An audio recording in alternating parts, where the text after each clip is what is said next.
ధాన్యం కొనుగోళ్లు కరీంనగర్లో వేగవంతంగానే కొనసాగుతున్నాయని మార్కెట్ కమిటీ చైర్మన్ ఆకుల నర్సయ్య స్పష్టం చేశారు.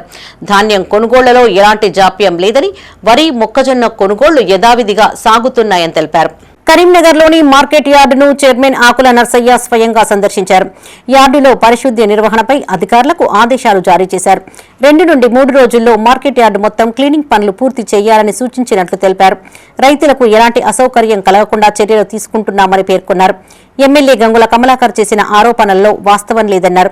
ప్రభుత్వం రైతుల ప్రయోజనాలకే ప్రాధాన్యత ఇస్తోందని, ధాన్యం కొనుగోలు ప్రక్రియను మరింత సమర్థవంతంగా నిర్వహిస్తున్నామని తెలిపారు. చివరి గింజ వరకు వరి, మొక్కజొన్నను ప్రభుత్వం కొనుగోలు చేస్తుందని చెప్పారు. రైతులు ఎలాంటి ఆందోళన చెందవలసిన అవసరం లేదని భరోసా ఇచ్చారు. రైతు సంక్షేమమే లక్ష్యంగా కాంగ్రెస్ ప్రభుత్వం పనిచేస్తోందని అన్నారు.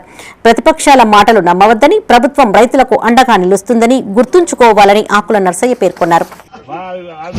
నిన్న చెప్తే నేను చెప్తా అన్నాడు అంటే నీకు ఎవరు చెప్తున్నారు అని అంటారు మక్కలు గోదావరి నిన్న వచ్చి లొల్లి చేసి ఎదురుగా ఇగో ఈయన అంటాడు నీకేం ఏర్పాటు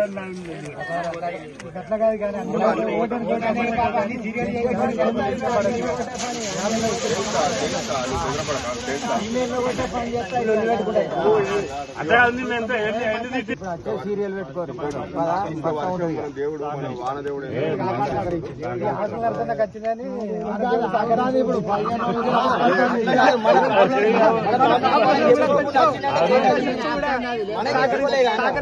నరసన్న అదృష్టం ఒకటి చెప్పనా, నరసన్న అదృష్టం ఇది అదృష్టం అవుతుంది.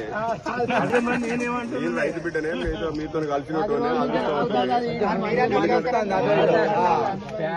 తట్టుకుంటే కానీ మేము తక్కువ వర్షం పడుతుంది బాపు నేను చెప్తున్నాను.